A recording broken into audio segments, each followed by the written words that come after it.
اعوذ باللہ من الشیطان الرجیم، بسم اللہ الرحمن الرحیم۔ محترم ناظرین، السلام علیکم ورحمۃ اللہ وبرکاتہ۔ آج ہم حضرت آدم علیہ السلام کی پیدائش سے زمین پر اتارے جانے تک کا واقعہ بیان کریں گے۔ سب سے پہلے آدم علیہ السلام کو دنیا میں بھیجا گیا۔ حضرت آدم علیہ السلام کو ابو البشر یعنی سب انسانوں کا باپ کہا جاتا ہے۔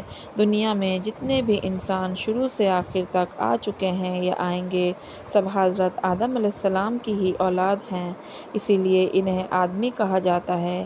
جب اللہ تعالیٰ نے حضرت آدم علیہ السلام کی پیدائش کا ارادہ فرمایا اور فرشتوں سے عرض کیا کہ میں زمین میں اپنا خلیفہ بنانے والا ہوں، اس وقت زمین میں جنات رہتے تھے اور ابلیس کی بادشاہت تھی، لہٰذا آپ کے بارے میں کچھ بتانے سے پہلے شیطان ابلیس کا ذکر کرنا ضروری ہے، کیونکہ اس واقعے کا شیطان سے گہرا تعلق ہے۔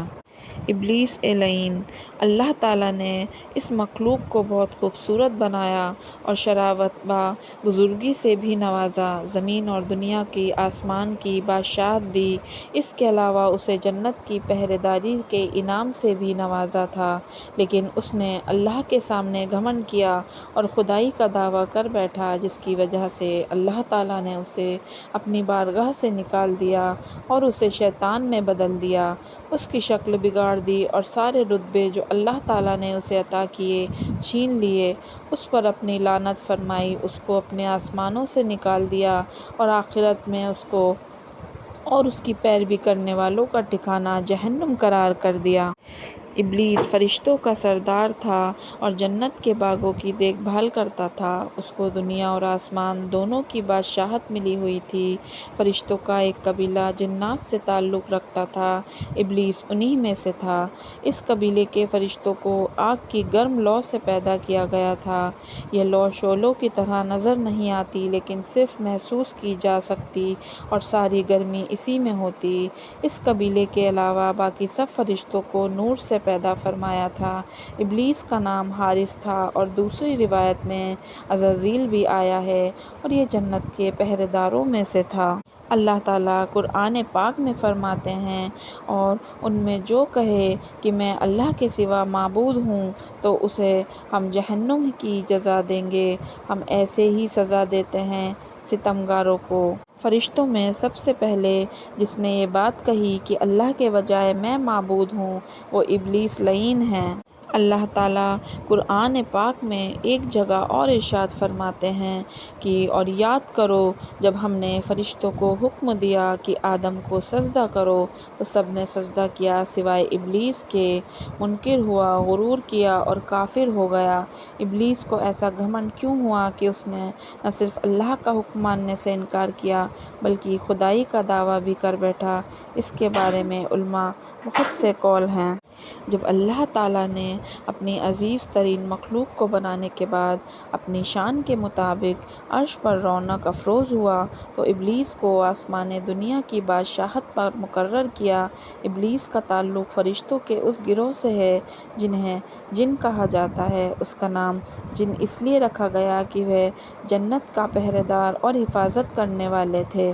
اس عزت افزائی سمان سے ابلیس کے دل میں تکبر یعنی گھمنڈ پیدا ہو گیا، یہاں تک کہ اس نے یہ کہہ دیا کہ اللہ نے جو کچھ مجھے عطا کیا وہ میری ذاتی عبادت اور رضاعت کا انعام اور پھل ہے۔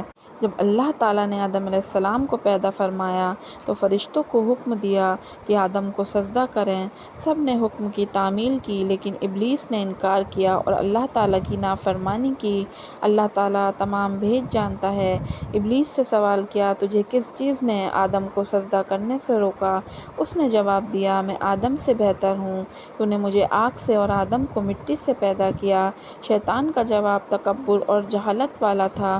اللہ تعالیٰ اس پر غضبناک ہوا اور راندہ درگاہ سے درگاہ کر دیا، یعنی اپنی رحمت سے نکال دیا۔ اور لعنت کا طوق اس کی گردن میں ڈال دیا۔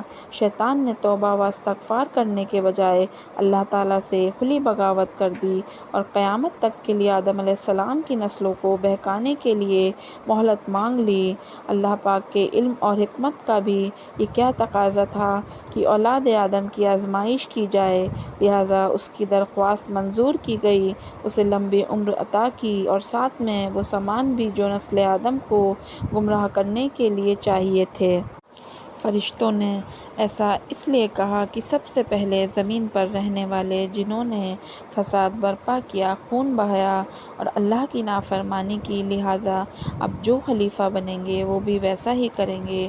اللہ تعالیٰ نے فرمایا کہ بے شک تم نہیں جانتے جو میں جانتا ہوں۔ یہ بات یاد رکھنی چاہیے کہ فرشتوں کا یہ کہنا اعتراض کے طور پر نہیں تھا اور نہ ہی آدم علیہ السلام اور ان کی اولاد سے حسد کے طور پر، کیونکہ قرآن مجید کے مطابق فرشتے وہ بات نہیں کہتے جس کو کہنا یا پوچھنا کی انہیں اجازت نہ تھی، لہٰذا جب اللہ تعالیٰ نے آدم علیہ السلام کو بنانا چاہا تو فرمایا کہ ساری زمین سے مٹی لائی جائے اور آدم علیہ السلام کے لیے لیسدار چپکنے والی مٹی آسمان کی طرف بلند کی گئی۔ پہلے یہ مٹی غارے کی شکل میں تھی، پھر اس میں خمیر اٹھ گیا، لہٰذا اس لیسدار اور چپکنے والی مٹی سے اللہ تعالیٰ نے آدم علیہ السلام کا پتلا اپنے دست قدرت سے بنایا۔ اللہ نے آدم علیہ السلام کو ایک مٹھی مٹی سے پیدا فرمایا جس کو تمام زمین سے لیا گیا۔ اس طرح کئی جگہ کی مٹی استعمال ہونے کی وجہ سے انسان الگ الگ رنگ جیسے گورے، کالے، سانولے، الگ الگ عادت، خوش اخلاق، بد مزاج اور الگ خصلتوں جیسے نیک و بد کے ہوتے ہیں۔ ہم نے انسان کو سڑی ہوئی مٹی کے سوکھے گارے سے بنایا۔ غرض یہ ہے کہ اللہ نے آدم علیہ السلام کو اپنے دست قدرت سے بنایا، پہلے مٹی کو غارے میں تبدیل کیا، پھر اس کو ملا کر گوندھا گیا، پھر آدم علیہ السلام کا پتلا بنایا گیا اور اس کو 40 دن تک اسی طرح رہنے دیا۔ فرشتے اسے دیکھنے کے لیے آتے تھے، ابلیس بھی اپنے پیر سے اس پتلے کو ٹھوکر مارتا اور کہتا، تجھ پر غالب آ گیا تو تجھے ہلاک کر دوں گا، اور اگر تو میرا حاکم بن گیا تو میں تیری نافرمانی کروں گا۔ اللہ تعالیٰ نے سب سے پہلے آدم علیہ السلام کے جسم میں روح پھونکی تو وہ سر کی طرف سے جسم میں داخل ہوئی اور جسم کی جس حصے میں پہنچتی وہ گوشت اور خون میں تبدیل ہو جاتا۔ جب روح ناف کی جگہ پہنچی تو آدم علیہ السلام نے اپنے جسم کو دیکھا تو وہ بہت خوبصورت معلوم ہوا۔ آدم علیہ السلام نے اٹھنا چاہا تو اٹھ نہ سکے۔ اللہ تعالیٰ نے فرمایا کہ بے شک انسان جلد باز ہے۔ آگے فرمایا، آدم نے مارے خوشی کے صبر نہ ہو سکا، پھر جب تمام جسم میں روح پھیل گئی تو آدم علیہ السلام کو چھینک آئی اور انہوں نے الحمدللہ، تمام تعریف اللہ کے لیے ہے، کہا۔ یہ اللہ کی طرف سے الہام کی وجہ سے تھا۔ اللہ نے فرمایا، اے آدم، اللہ تجھ پر رحم کرے۔ پھر اللہ تعالیٰ نے آدم علیہ السلام کو علم عطا کیا اور تمام چیزوں کے نام سکھائے۔ اللہ نے آدم علیہ السلام کو ہر چیز کا نام سکھایا، یہاں تک کہ جسم سے ہوا خارج ہونے کی آواز کا نام تک سکھایا۔ تمام چھوٹی اور بڑی چیزوں کے نام، ذاتی اور صفاتی دونوں طرح کے نام سکھائے، اور تمام کاموں کے نام، جیسے ابن عباس کی قول ہے کہ گونج کا نام بھی سکھایا۔ اللہ تعالیٰ نے آدم علیہ السلام کو تمام نام سکھا کر فرشتوں کے سامنے پیش کیا اور فرمایا، اگر تم سچے ہو تو ان چیزوں کے نام بتاؤ۔ فرشتوں نے کہا، اللہ تیری ذات پاک ہے، ہمیں تو صرف اتنا ہی علم ہے جتنا تو نے ہمیں سکھایا، پورے علم و حکمت والا تو ہی ہے۔ اللہ نے آدم علیہ السلام سے فرمایا، تم ان کے نام بتا دو۔ جب انہوں نے بتا دیا تو فرمایا، کیا میں نے تمہیں پہلے نہیں کہا تھا کہ زمین آسمان کا غیب میں ہی جانتا ہوں، اور میں نے علم میں ہے جو تم ظاہر کرتے ہو اور چھپاتے ہو۔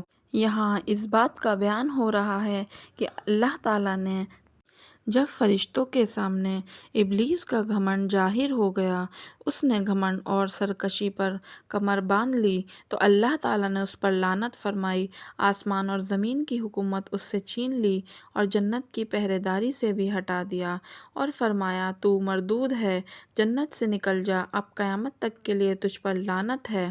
اس کے بعد اللہ نے حضرت آدم علیہ السلام کو جنت میں رہنے کا حکم فرمایا اور ان پر اونگ ڈال دی، یعنی ان پر نیند طاری ہو گئی۔ پھر ان کی بائیں پسلی میں سے ایک پسلی لے کر ماں حوا کو پیدا فرمایا۔ آدم علیہ السلام جب سو کر اٹھے تو اپنے سرہانے ایک عورت کو کھڑا دیکھا۔ انہوں نے پوچھا، تم کون ہو؟ کہا، ایک عورت۔ پھر پوچھا، کس لیے پیدا کی گئی ہو؟ وہ کہنے لگیں، تاکہ تم مجھ سے سکون حاصل کر سکو۔ جب فرشتوں کو خبر ہوئی تو وہ اس عورت کو دیکھنے آئے اور کہا، اے آدم، اس کا نام کیا ہے؟ آدم علیہ السلام نے جواب دیا، ماں حوا۔ انہوں نے پھر پوچھا، یہ نام کیوں رکھا؟ کہا، اس لیے کہ یہ حی یعنی زندہ انسان سے پیدا کی گئی۔ اس کے بعد اللہ تعالیٰ نے فرمایا، تم اور تمہاری بیوی جنت میں رہو اور جہاں سے چاہو خوب دل کھول کر کھاؤ، لیکن اس درخت کے پاس مت جانا، حد سے بڑھنے والوں میں ہو جاؤ گے۔ اللہ تعالیٰ نے حضرت آدم علیہ السلام اور ماں حوا کو جنت میں ٹھکانہ عطا فرمایا، انہیں ہر طرح کی آزادی عطا فرمائی سوائے ایک درخت کے پاس جانے کے۔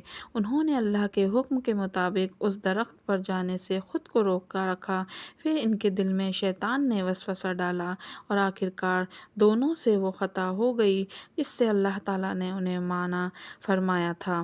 قرآن پاک میں اللہ تعالیٰ نے ارشاد فرمایا، تو شیطان نے انہیں اس درخت کے ذریعے پھسلایا اور جہاں وہ رہتے تھے وہاں سے انہیں الگ کر دیا، اور ہم نے فرمایا، تم سب نیچے اترو۔ ابھی پھل کھانا ہی شروع ہی کیا تھا کہ جنتی لباس اتر گیا اور وہ دونوں پتوں سے اپنے آپ کو ڈھکنے لگے اور شرمندہ ہو کر ادھر ادھر بھاگنے لگے۔ اللہ تعالیٰ نے فرمایا، اے آدم، کیا مجھ سے بھاگتے ہو؟ عرض کیا، نہیں اے میرے رب، بلکہ تجھ سے حیا کرتا ہوں۔ اللہ کا عتاب نازل ہوا کہ اے آدم، کیا میں نے تم سے اس درخت کے پاس جانے سے منع نہیں کیا تھا؟ کیا میں نے تمہیں خبردار نہیں کیا تھا کہ شیطان تمہارا کھلا دشمن ہے؟ حضرت آدم علیہ السلام فوراً اپنی غلطی کا احساس کرتے ہوئے سجدے میں گرے اور نداعت سے عرض کیا، اے پروردگار، ہم نے اپنی جانوں پر ظلم کیا، اور اگر آپ نے اپنے فضل و کرم سے ہمیں معاف نہ فرمایا اور ہم پر رحم نہ فرمایا تو ہم خسارہ نقصان اٹھانے والے ہو جائیں گے۔ اللہ تعالیٰ جو سب کے دلوں کے حال جانتا ہے، وہ حضرت آدم علیہ السلام کے دل کی کیفیت کو اچھی طرح جانتا تھا۔ اس نے آپ کو معاف فرما دیا، لیکن اللہ کو آئندہ کے لیے دنیا کو آباد کرنا تھا اور نسل انسانوں کو بڑھانا۔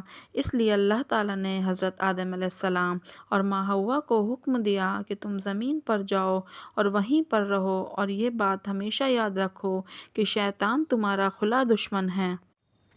حضرت ابن عباس کے مطابق حضرت حوا علیہ السلام کو جدہ رب میں اتارا گیا۔ جس میدان میں حوا علیہ السلام آدم علیہ السلام سے ملنے کے لیے آگے بڑھیں، اسے میدان مزدلفہ کا نام دیا گیا، اور جس جگہ پر آدم علیہ السلام اور ماں حوا نے ایک دوسرے کو پہچانا، اسے عرفات کا نام دیا گیا۔ حضرت ابن عباس رحمۃ اللہ کی روایت ہے کہ پہلے آپ کو ایک پہاڑ کی چوٹی کی طرف اتارا گیا، پھر ان کے دامن کی طرف اتارا اور زمین پر موجود تمام مخلوق جیسے جن، جانور، پرندے وغیرہ کا مالک بنایا گیا۔ جب آپ پہاڑ کی چوٹی کی طرف سے نیچے اترے تو فرشتوں کی مناجات کی آواز جو پہاڑ کی چوٹی سے سنتے تھے آنا بند ہو گئی۔ جب آپ نے زمین کی طرف نگاہ اٹھائی تو دور تک پھیلی ہوئی زمین کے علاوہ کچھ نظر نہ آیا، اور آپ نے سوا وہ کسی کو نہ پایا۔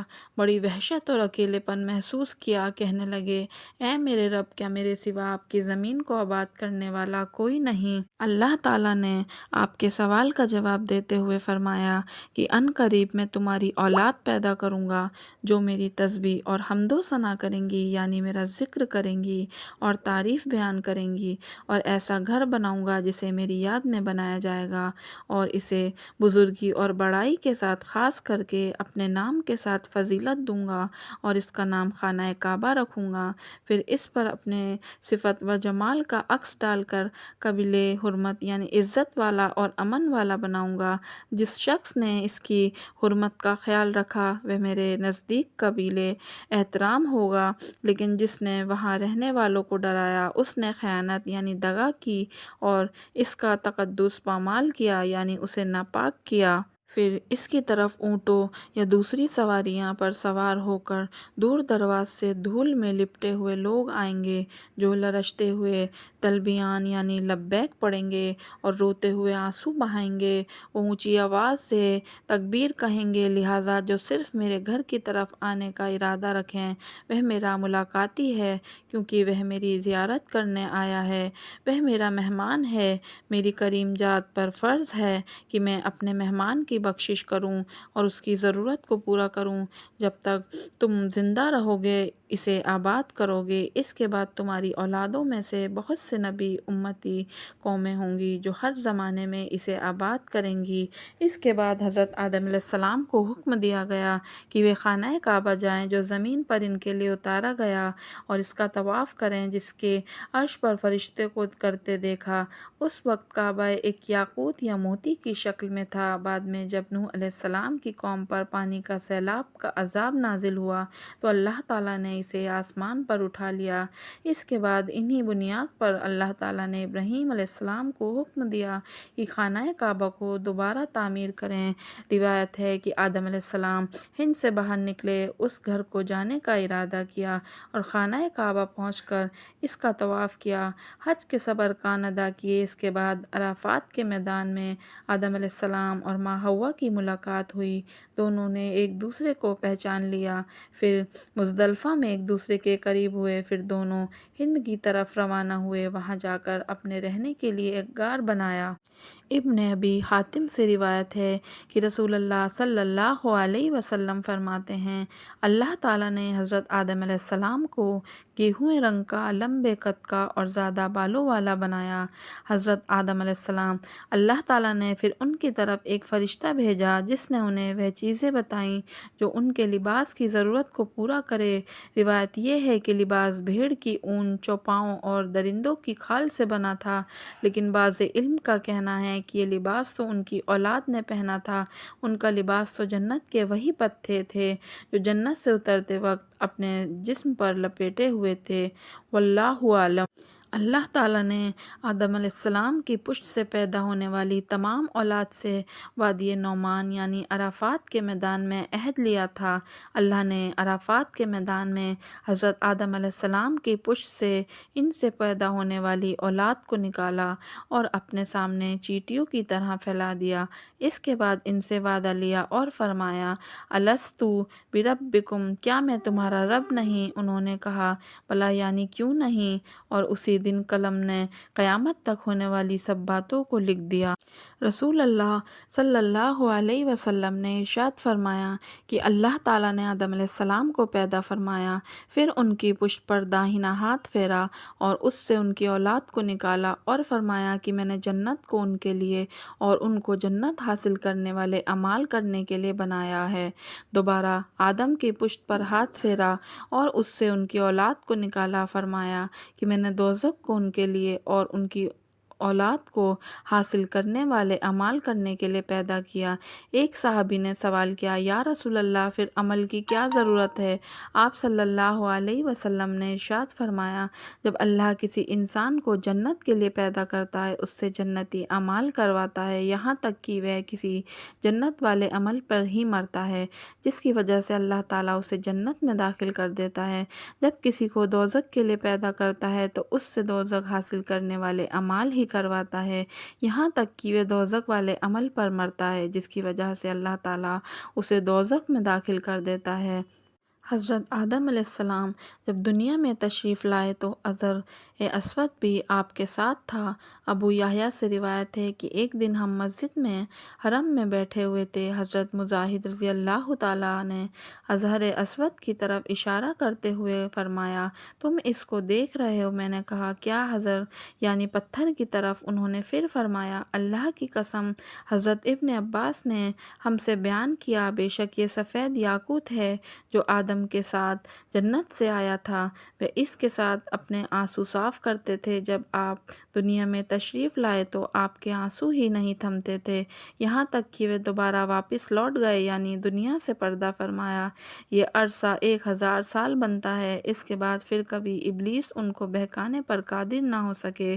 میں نے کہا اے ابو الحذال، یہ کالا کیوں ہے؟ فرمایا زمانۂ جاہلیت میں حیض والی عورتیں اسے چھوتی تھیں۔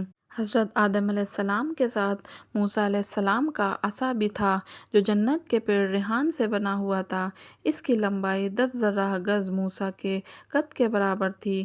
دوسری چیز، اوپر دی گئی چیزوں کے علاوہ جو اور دوسری چیز آدم علیہ السلام کے ساتھ دنیا میں اتاری گئیں، پیڑوں سے نکلنے والا گوند، لوہے کی سل، ہتھوڑا اور لوہے کا چمٹا بھی شامل ہے۔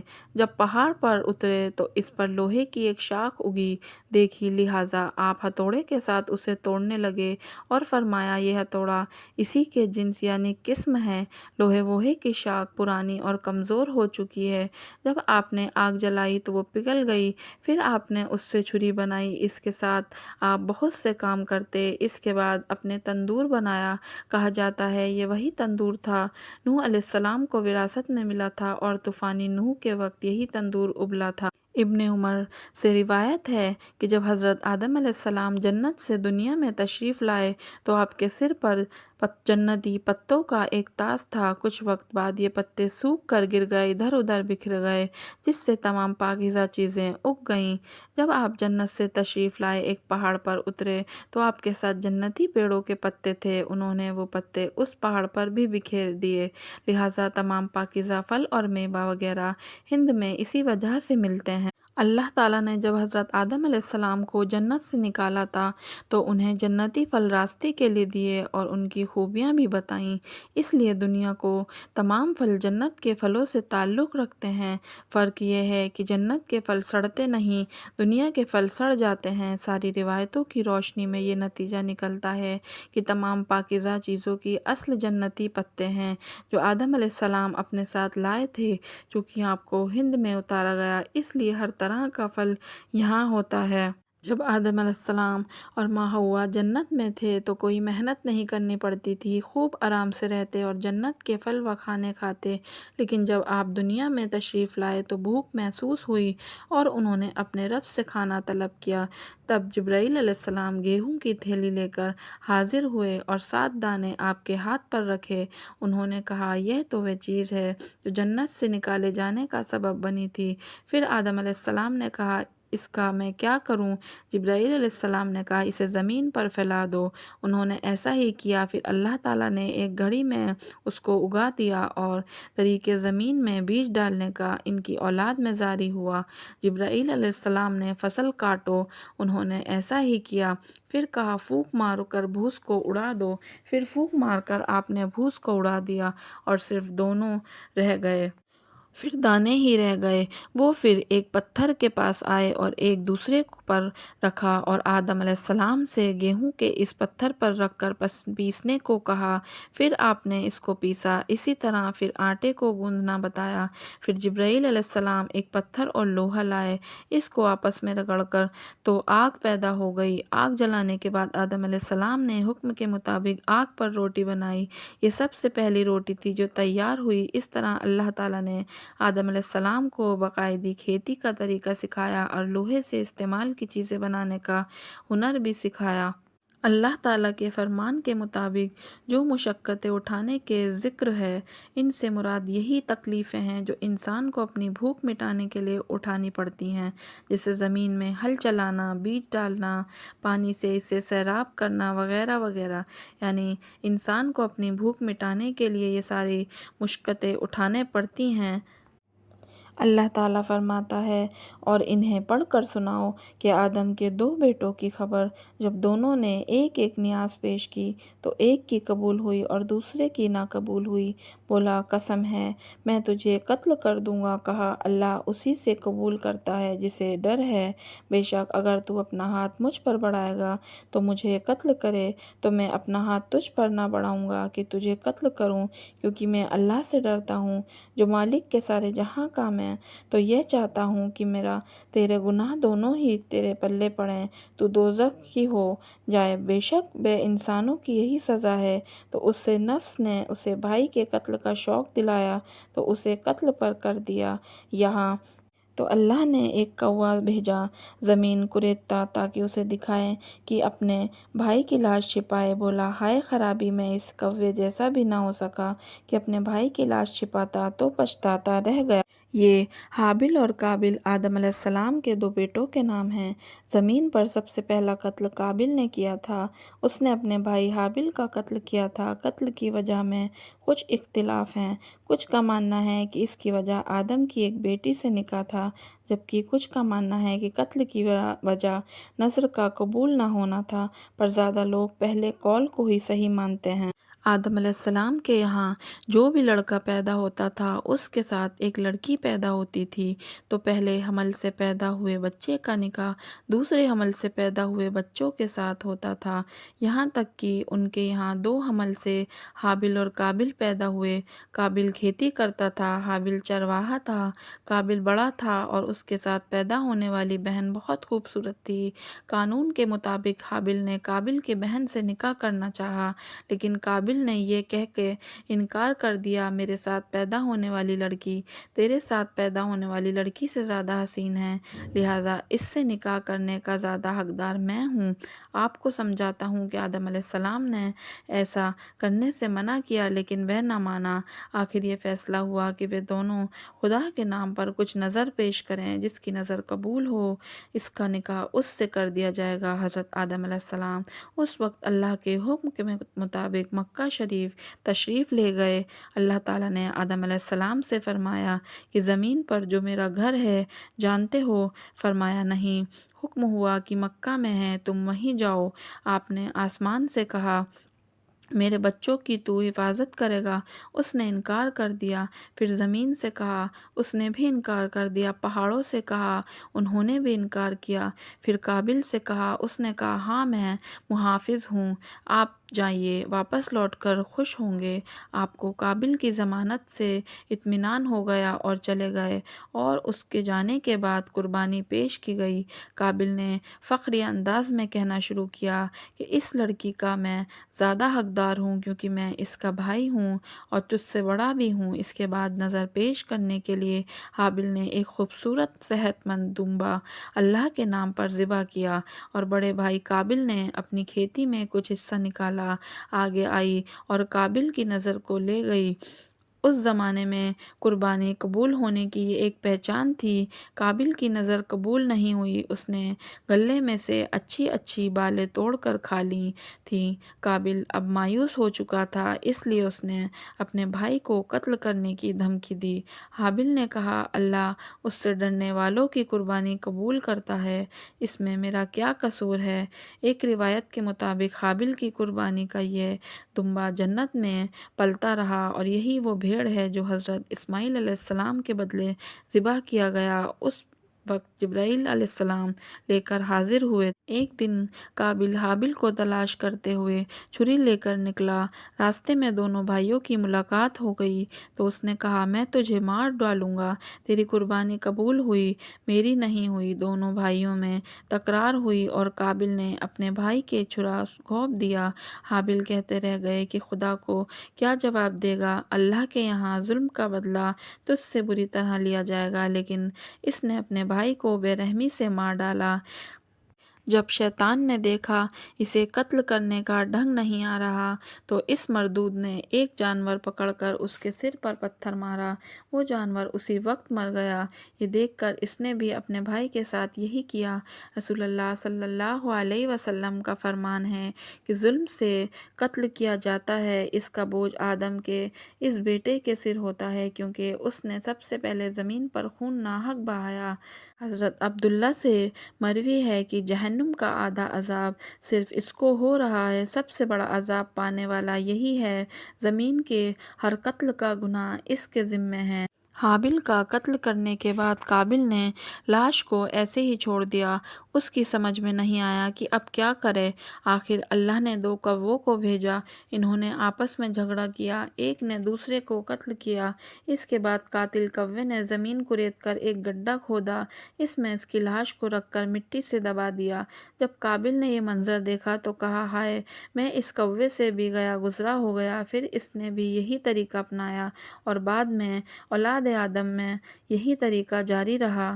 حضرت علی کا فرمان ہے کہ جب قابل نے اپنے بھائی حابل کو مار دیا تو حضرت آدم علیہ السلام بہت روئے۔ کچھ اشعار پڑھے جن کا مطلب اس طرح شہر اور اس کے رہنے والے سب لوگوں کی حالت تبدیل ہو گئی، سطح زمین بھی غبار آلود اور بے حقیقت بن گئی، حتیٰ کہ ہر ذائقہ دار اور رنگ دار شے کا بھی ذائقہ اور رنگ بدل گیا اور حسین چہروں کی تر و تازگی کم ہو گئی۔ اس کے بعد حضرت آدم علیہ السلام کو جواب ان اشعار کی شکل میں اللہ تعالیٰ کی طرف سے دیا گیا، اے حابل کے باپ، یقیناً وہ دونوں قتل ہو گئے، جو زندہ ہے وہ بھی مردہ جیسا ہو گیا، وہ ڈری ہوئی حالت میں برائی کا مرتکب ہوا، جس کی وجہ سے اب ہر وقت چیختا چنگاڑتا پھرتا ہے۔ ابن اسحاق رضی اللہ تعالیٰ عنہ کی روایت ہے کہ آدم علیہ السلام کی کل اولاد 40 تھی جو 20 حمل سے پیدا ہوئیں، اس میں سے کچھ کے نام ہم تک پہنچے اور کچھ کے نہیں۔ 15 بیٹوں اور 4 بیٹیوں کے نام ہم تک پہنچے، اس طرح ہیں: بیٹوں کے نام قابل، حابل، شیش، آباد، بالگ، آسانی، توبہ، بنان، شبوبہ، حیان، زرابیس، حزر، یہود، سندل، باروک تھا۔ بیٹیوں کے نام کلیہہ، اکلیمہ، لیوزا، اشوس، خرورتا۔ وہ نبی جن پر کتاب نازل کی گئی اور نئی شریعت لے کر آئے انہیں رسول کہتے ہیں۔ اللہ رب العزت نے آدم علیہ السلام کو زمین کی سلطنت عطا فرمائی، انہیں نبوت سے نوازا اور انہیں ان کی اولاد کی ہی طرف رسول بنا کر بھیجا۔ ان پر 21 صحیفے نازل ہوئے جنہیں آپ نے اپنے رسم و خلق لپی میں لکھا، انہیں جبرائیل نے لکھنا سکھایا۔ جب آدم علیہ السلام کی عمر 130 سال ہوئی تو ماں حوا کے بطن میں شیش کی پیدائش ہوئی۔ ان کی پیدائش حابل کے قتل کے 50 سال بعد ہوئی۔ ابن عباس سے روایت ہے کہ آدم علیہ السلام نے شیش اور ان کی ایک بہن غرورہ پیدا ہوئی۔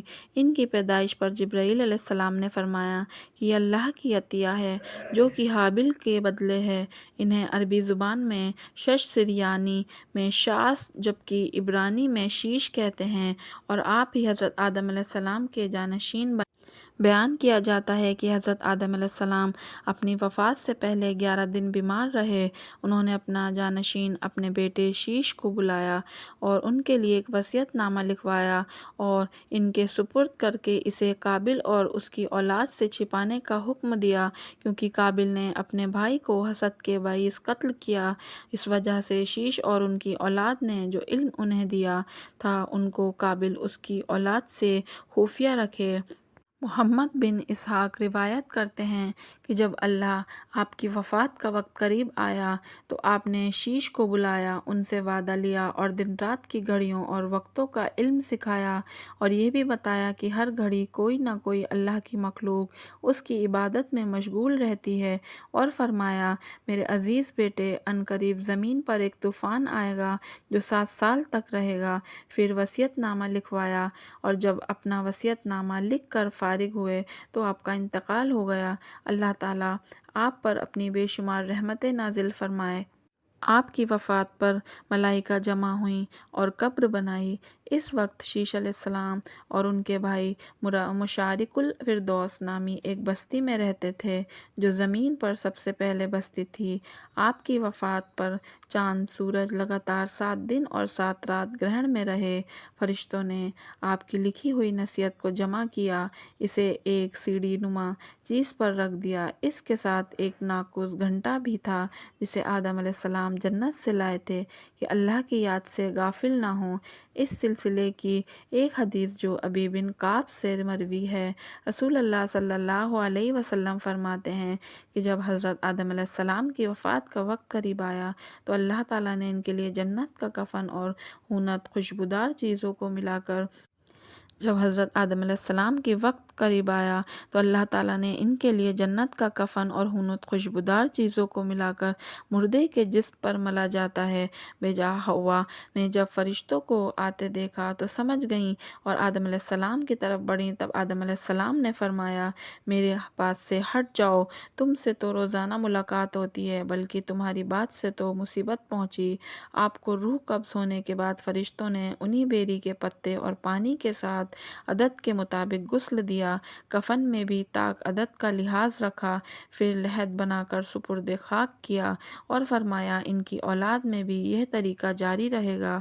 ابن عباس سے مروی ہے کہ آپ کے انتقال کے بعد شیش علیہ السلام نے جبرائیل علیہ السلام آمین سے کہا کہ آپ نماز جنازہ پڑھائیں، لیکن حضرت جبرائیل علیہ السلام نے شیش علیہ السلام سے فرمایا کہ آپ آگے بڑھیں۔